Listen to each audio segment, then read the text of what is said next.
परम श्रद्धेया परम उपकारी महाराज श्री के चरणों में अनंत वंदन नमन।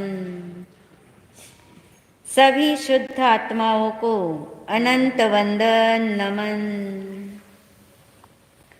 भगवान महावीर निर्वाण कल्याणक महोत्सव का आज 21वां दिन। अभी हमने श्रवण किया भगवान की अंतिम वाणी श्री उत्तराध्ययन सूत्र के 21वें अध्ययन का मूल पाठ। अब हम विवेचन सुने उससे पहले हम पीछे चल के कितने अध्ययन के नाम दोहराने वाले? आज 20 अध्ययन के नाम दोहराएंगे।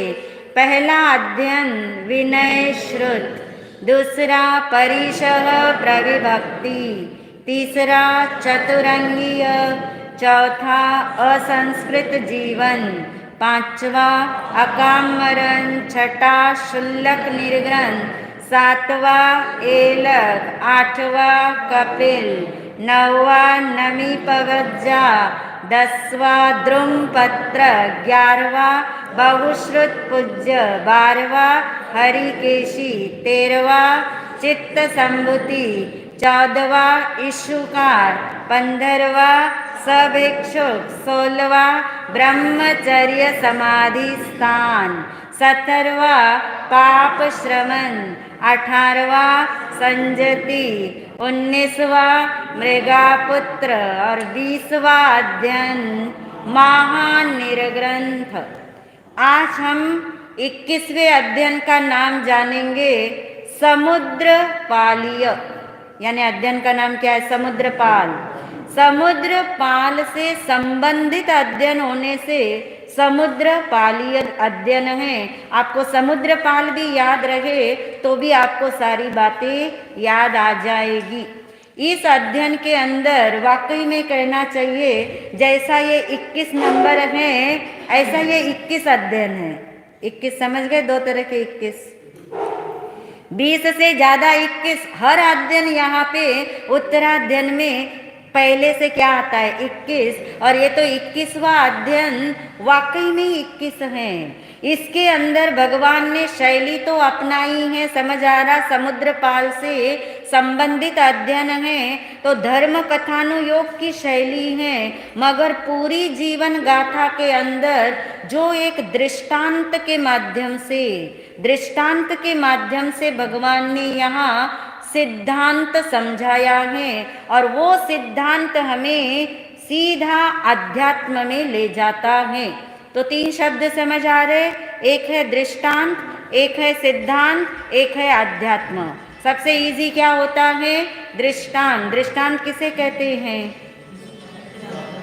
दृष्टांत यानी कोई घटनाक्रम है, कोई ऐसी परिस्थिति का विवेचन है, कोई जीवन की किसी की एक घटना को गहराई से बताया जाए, उसका नाम क्या है? दृष्टांत। ये तो सामान्य अर्थ हुआ। दृष्टांत का गहरा अर्थ क्या होगा? अंत में जो कहाँ ला दे आपको? दृष्टा की तरफ। दृष्टा प्लस अंत इज इक्वल टू दृष्टांत। तो अंत में जाकर के जो आपको कहाँ पहुंचा देता है? दृष्टा। कौन है दृष्टा? मैं स्वयं दृष्टा, यानी अपनी ओर ले आता है। ऐसा एक दृष्टांत भगवान ने इस समुद्र पाल के जीवन का बताया, जो दृष्टांत हर दृष्टा को कहाँ ले आता है? अपनी तरफ ले आता है। अंत यानी अंततः, अंत तक भी यदि कोई इसको सुन ले तो अपनी तरफ आए बिना नहीं रहता। ये हो गया दृष्टांत। दूसरा शब्द था सिद्धांत।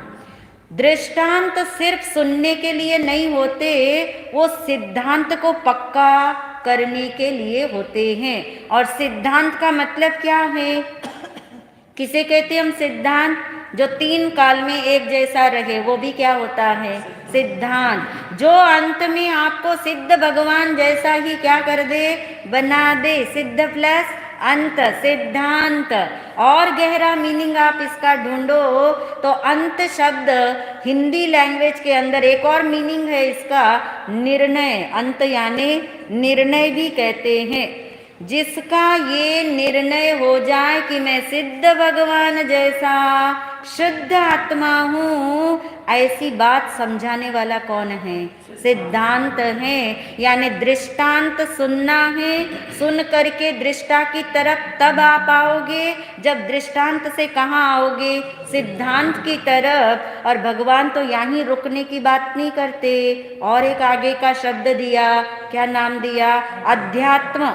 अध्यात्म का मतलब आत्मा जिसे अधिक लगे, अधिक यानी सारपूर्ण लगे, उसके आगे कोई श्रेष्ठ ना लगे, वही सर्वश्रेष्ठ लगे, वही उपादेय लगे, वही सारपूर्ण लगे, इसका नाम क्या है? अध्यात्म। यानी दृष्टांत पे नहीं रुकना है, दृष्टांत सुन के सिद्धांत पे आके दृष्टा की तरफ आने के लिए आत्मा को यदि सर्वोपरि स्थान मिलेगा तो ये अध्ययन, ये तीनों बातें हमें एक साथ समझाने वाला। कौन सी तीन बातें? दृष्टांत भी सुनेंगे, सिद्धांत पे भी आएंगे, और लास्ट में अध्यात्म में चले जाएंगे। तब कैसे निर्वाण मिलता है, ऐसा ये सुंदर क्रम भगवान ने यहाँ बताया और एक सिद्धांत को यहाँ उभारा। आपको पता है भगवान महावीर जी ने कितने सिद्धांत बताए हैं?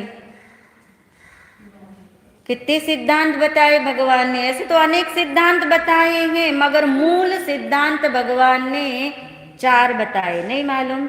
मूल सिद्धांत भगवान ने 4 बताए। नंबर 1 अहिंसा, ये तो सबको पता है ना। अहिंसा सिद्धांत को नंबर 1 पे रखता है जैनिज्म, अहिंसा सिद्धांत। नंबर 2 कर्म सिद्धांत, जिसे कर्मवाद भी बोलते हैं। तीसरा सिद्धांत है अपरिग्रह सिद्धांत, यानी इकट्ठा, जरूरत से ज्यादा इकट्ठा नहीं करना, ममत्व से हटाने वाला अपरिग्रह सिद्धांत। और चौथा सिद्धांत है अनेकांतवाद। अब बोलोगे एक साथ चारों, अहिंसा, कर्मवाद, अपरिग्रह और अनेकांत, ये 4 मूल सिद्धांत है। और इन चारों का ऐसा समन्वय है कि एक सिद्धांत को भी समझ लो तो चारों सिद्धांत आपको समझ में आ जाए, ऐसी कीमिया इसके अंदर है। तो इस 21वें अध्ययन में, क्या नाम है अध्ययन का? समुद्रपाल। समुद्रपाल नाम के 21वें अध्ययन में भगवान ने समुद्रपाल के जीवन का एक दृष्टांत समझाते हुए एक सिद्धांत को उभारा है, जिस सिद्धांत का नाम इन 4 में से है कर्म सिद्धांत। यदि कर्म सिद्धांत समझ में आ जाए तो दृष्टि दृष्टा पे लौटती है। यदि कर्म सिद्धांत समझ में आ जाए तो अहिंसा, अपरिग्रह और अनेकांतवाद भी समझ में आ जाता है। यदि सिद्धांत हमारे जीवन में उतर जाए तो निर्णय पक्का हो जाता है। कौन सा निर्णय पक्का करना है हमें? मैं शुद्ध आत्मा, किसके जैसा? मगर सिद्ध भगवान जैसा। छोटा मोटा सिद्ध आत्मा नहीं, मैं कैसा? सिद्ध भगवान जैसा मैं शुद्ध आत्मा हूँ। ये सिद्धांत से पक्का होता है। और कर्म सिद्धांत भगवान ने यहाँ उभारा, मगर कर्म की चर्चा यहाँ नहीं है। कर्म सिद्धांत में 4 शब्द याद रखने होते हैं। एक है कर्म, एक है कर्म का फल, कर्म फल, जिसका दूसरा नाम है कर्म का उदय। कर्म है, कर्म फल है, फिर कर्म का भोग है, फिर कर्म का बंध है। 4 बातें हो गई। कर्म आत्मा के साथ कब से है? अनादिकाल से है, उसकी कोई आदि नहीं। और कितनी मात्रा में है? अनंत है। तो उसकी तो बात ही मत करो। कर्म सिद्धांत के अंदर भगवान ने कर्म की बात नहीं करी। यहाँ पे कर्म तो अनादिकाल से है, अनंत की संख्या में है, मगर अनंत काल तक रहे ये कोई जरूरी नहीं है। इसके लिए दूसरा शब्द दिया समझने के लिए, कर्म जब तक रहेंगे तब तक कर्म का क्या चलता रहेगा? उदय। उदय का मतलब ही फल है। कर्म फल बोलो, कर्म उदय बोलो, या भगवान की भाषा का शब्द है कर्म विपाक। सुना है ना शब्द विपाक? विपाक यानी फल। तो कर्म उदय, कर्म फल, कर्म विपाक, यही बहुत इंपॉर्टेंट है कर्म सिद्धांत के अंदर। कर्म तो है ही है अनादिकाल से, और प्रति समय उसका क्या हो रहा है, विपाक मिल रहा है, फल मिल रहा है, कर्म उदय में आ रहे हैं, और प्रति समय उसका क्या किया जा रहा है, भोग किया जा रहा है। भोग किया जा रहा है तो कर्म का दोबारा से क्या हो रहा है, बंद हो रहा है। बंद हो रहा है तो कर्म का स्टॉक क्या हो रहा है, बढ़ रहा है, यानी चक्र चल रहा है। चक्र याद कर लोगे अपना, कर्म चक्र को याद कर लेना। कर्म है, कर्म का उदय है, कर्म का भोग हो रहा है, कर्म का बंद हो रहा है, और बहुत तेजी से ये कर्म चक्र घूम रहा है। इसलिए कर्म सिद्धांत को समझना। इस कर्म चक्र को कहाँ से ब्रेक करेंगे, चिंतन का विषय किसे बनाना, क्योंकि सिद्धांत जो होते हैं वे चिंतन का विषय बनते हैं। तो सोचिए, चिंतन करिए, इन चार में से चिंतन किसका किया जाना चाहिए। चार याद रखे आपने, कर्म, कर्मफल, कर्म भोग, कर्म बंध। किसका चिंतन करना चाहिए, कर्म का चिंतन भगवान ने करने को नहीं बोला, क्योंकि हम तो वही करते हैं ना, हाय मैंने इतने कर्म बांध लिए, मैंने ऐसे कर्म बांध लिए, ये कर्म से मेरा कब छुटकारा होगा, इन कर्मों से कब मुक्ति मिलेगी। भगवान कहते जिंदगी भर भी सोचते रहोगे, कर्म से मुक्ति मिलने वाली नहीं है। इसके लिए कर्म सिद्धांत बताया कि कहाँ से कर्म का ब्रेकिंग पॉइंट आएगा, किसमें आपको चॉइस मिलती है, किसमें आपको स्वतंत्रता मिलती है। कर्म भोग में मिलेगी, कर्म बंध में स्वतंत्रता मिलेगी, कर्म फल में मिलेगी, या कर्म में मिलेगी। नहीं समझ आया मुझे। कर्म बंध में मिलेगी, कर्म भोग में मिलेगी। फिर चारों बता दीजिए, किसी एक का तो राइट हो ही जाएगा। कर्म फल, कर्म विपाक, कर्म उदय चिंतन का विषय है। कर्म भोग तो चिंतन का विषय है ही नहीं, क्योंकि भोग ही लिया तो बंध ही गए।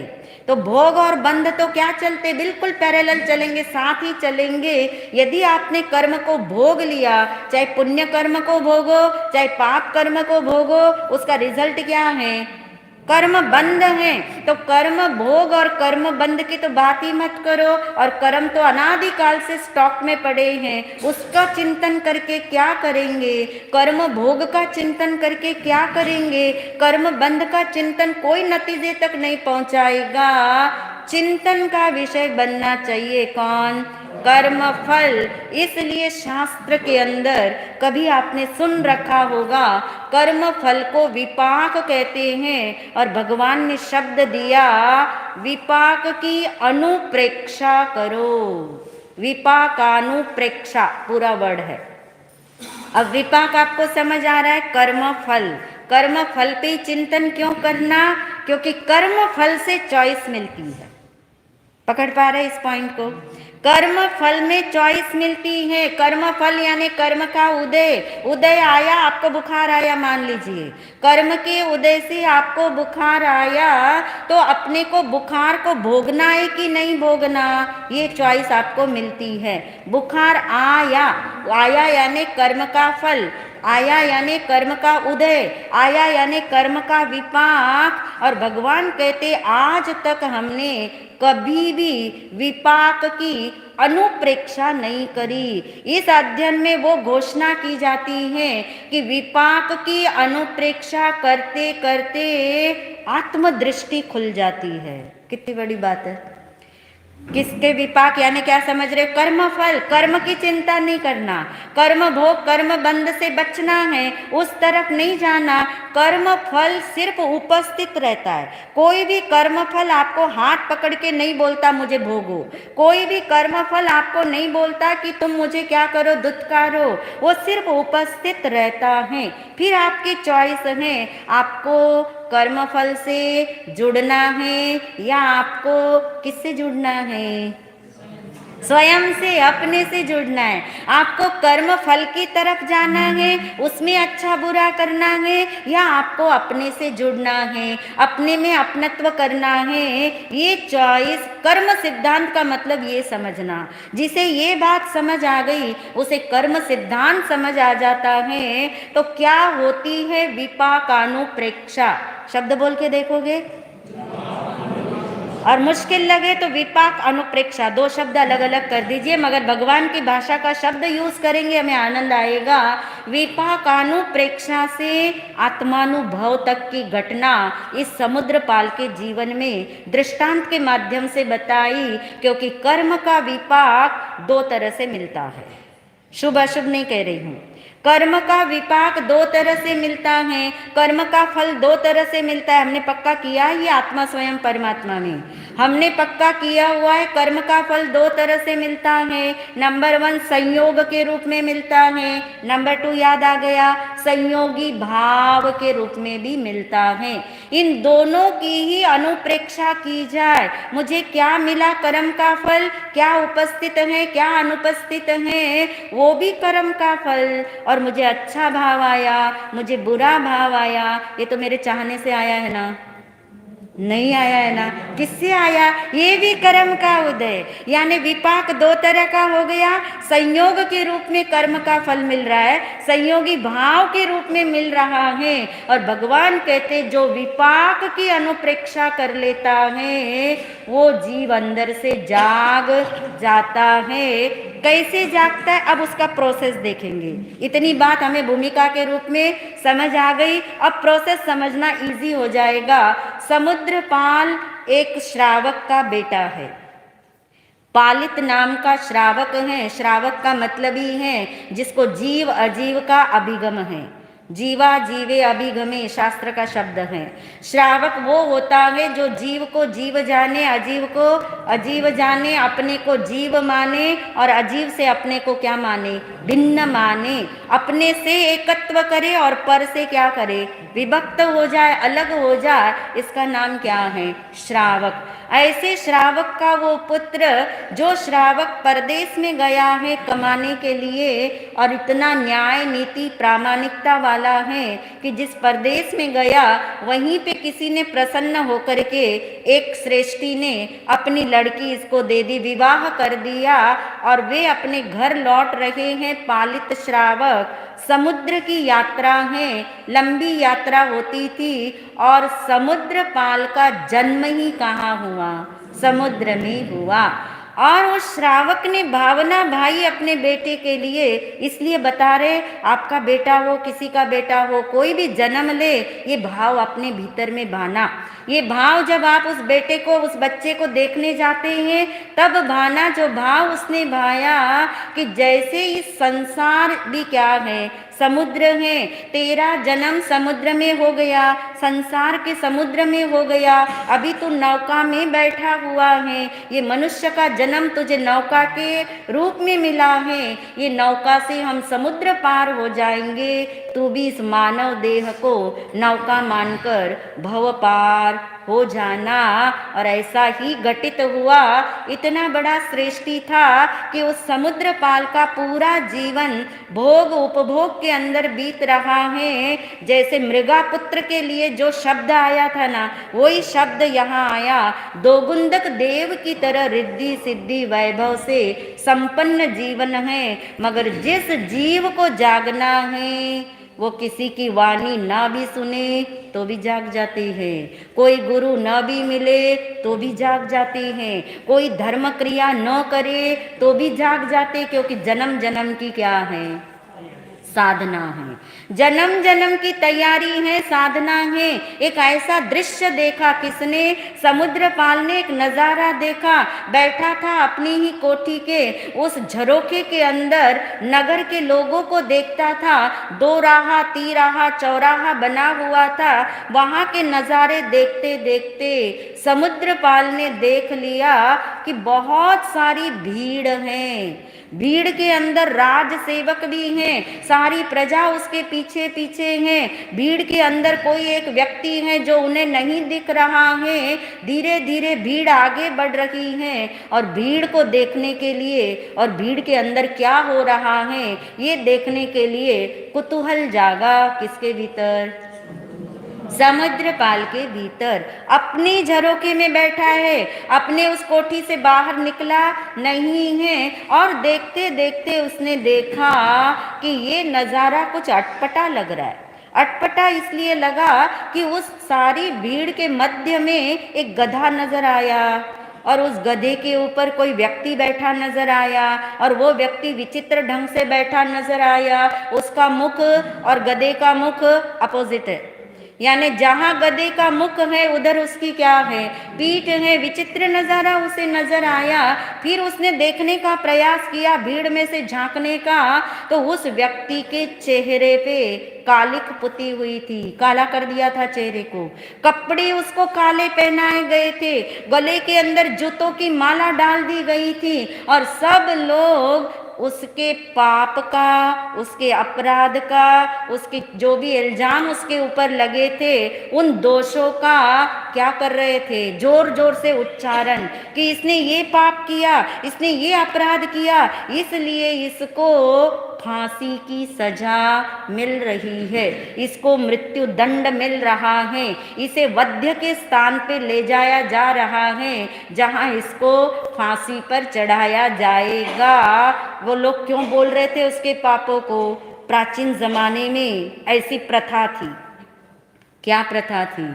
कि कोई भी पाप अपराध करे उसे फांसी की सजा तो मिलेगी, मगर पहले पूरे नगर के अंदर ऐसे परिवेश में, कैसा परिवेश? काला परिवेश है, गधे पे उल्टा बिठा रखा है, मुंह पे कालिक पोत रखी है, गले में जूतों की माला है, जोर जोर से उसके अपराधों को इसलिए पुकारा जाता था ताकि लोग पाप से डरे, पाप के फल का उन्हें पता लगे कि इसने ये अपराध किया तो राजा ने इसको क्या दिया? फांसी की सजा दी, मृत्यु दंड दिया, ताकि लोग घबरा जाए। क्या करने से?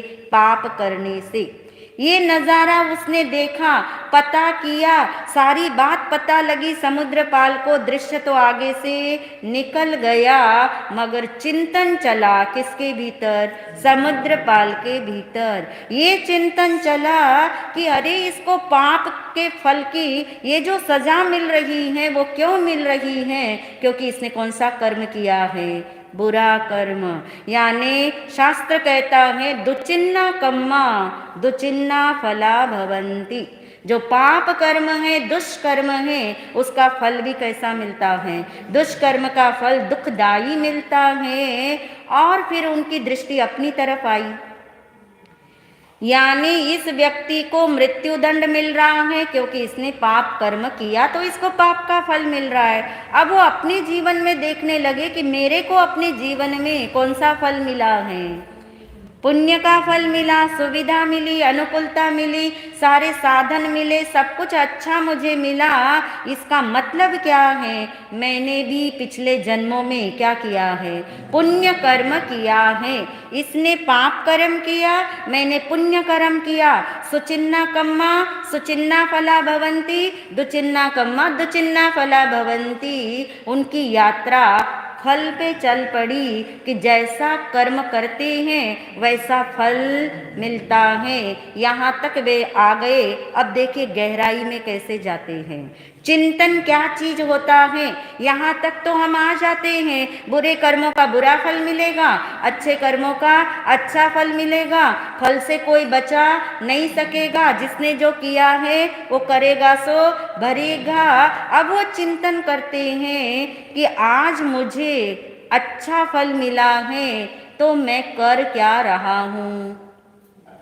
फल का भोग कर रहा हूँ या फल का त्याग कर रहा हूँ, या फल में मस्त हो रहा हूँ या फल में त्रस्त हो रहा हूँ? क्या कर रहा हूँ मैं? और उन्हें समझ आया मैं तो इस फलों को क्या कर रहा हूँ, भोग रहा हूँ।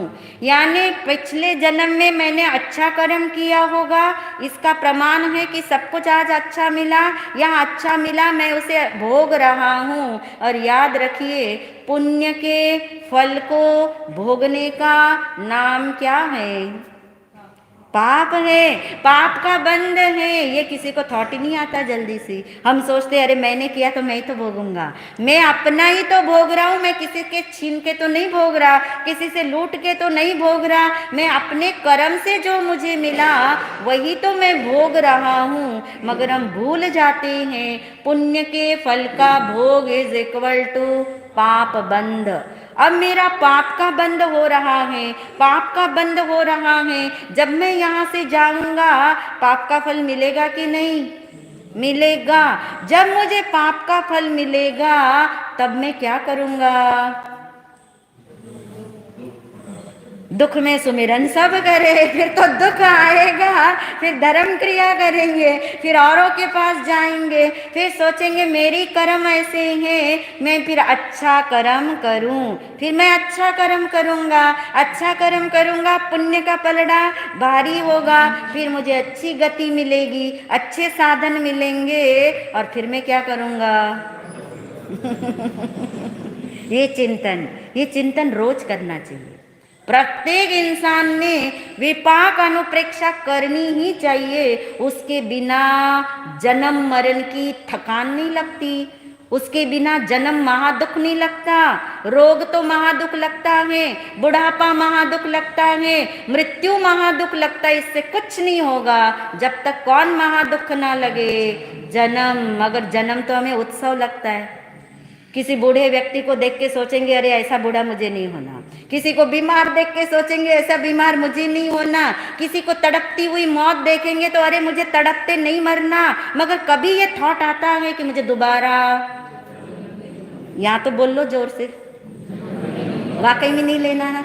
जन्म है तो सारे महादुख हैं, वरना कोई महादुख नहीं, जन्म ही महादुख है। मगर कभी थॉट ही नहीं आता, कभी विचार ही नहीं आता। क्यों नहीं आता, हमने इतना अच्छे बम्पर लगा रखे हैं, जन्म मिले, किसी का जन्म हो तो जन्मोत्सव मनाओ। अरे वो फिर जितने जितने साल का होएगा फिर जन्मोत्सव मनाओ, कहाँ लगेगा जन्म महादुख। अरे कोई चला भी गया दुनिया से तो उसके भी जन्मोत्सव मनाते हैं। यानी किसमें रस है, जन्म में रस। कभी सोचा नहीं जन्म महादुख है, और वो जन्म मिलने के बाद कर क्या रहे हैं, पुण्य के फल का भोग, पाप के फल का भोग, सारा भोग यानी बंद, बंद यानी कर्म का स्टॉक, और कर्म का स्टॉक प्रति पल कर्म का उदय। ये चक्र कितनी जोरों से चल रहा है, कौन चिंतन कर रहे हैं, समुद्रपाल चिंतन करते हैं। और इस चिंतन में उनका भी चिंतन का चक्र चल पड़ा कि इसका भेदन कैसे हो। ये पुण्य और पाप करते करते उनका फल भोगते भोगते कब एंड आएगा, कब किनारा आएगा, जब तक ये जिज्ञासा, जब तक ये भाव आपको अंदर से नहीं उठेगा। याद रखिए अंतर्दृष्टि जागने वाली 3 काल में भी नहीं है, इसलिए चिंतन जरूरी है। चाहे वो विपाक का चिंतन चल रहा फिर भी वो दृष्टा की तरफ ही लाके छोड़ेगा। और उन्होंने चिंतन किया, इसका मतलब ये हुआ कि सारे फल जो मुझे मिलते हैं, किसके फल, कर्म के फल, फल का नाम विपाक। ये सारे जो विपाक मिलते हैं, सुख का या दुख का फल मिलता है, पुण्य पाप का फल मिलता है मुझे, ये सारे फल कब तक टिकते हैं। दूसरा चिंतन, कब तक टिकते हैं, जितनी देर आप चाहते उतनी देर तो टिक ही जाते हैं। जैसा आप सोचते वैसा तो इंतजाम कर लेते तो टिक ही जाते हैं, जैसा आप चाहते वैसा नहीं टिकता, जैसा आप सोचते उतनी देर भी वो नहीं टिकता। यानी इसका मतलब वो दोनों ही, दो यानी चाहे अनुकूलता हो चाहे प्रतिकूलता हो, पुण्य का फल हो या पाप का फल हो, दोनों क्या है, अनित्य है। और जो अनित्य है उसे पकड़ करके क्या करोगे, ऊपर नहीं चढ़ सकते। जो ग्रिल हिल रही हो उसे पकड़ के आप सीढ़ी भी नहीं चढ़ सकते। तो ये जो अनित्य फल मिल रहा है, दोनों ही अनित्य हैं। ये जो मुझे जीवन में अच्छा फल मिला और ये जो उस वध्य पुरुष को बुरा फल मिला, दोनों फल कैसे हैं? अनित्य हैं। और जो अनित्य है वो आसार है। तीसरा चिंतन, जो अनित्य होता है वो आसार होता है, मगर हम यहाँ पार्टीशन डालते हैं। कौन सा वाला?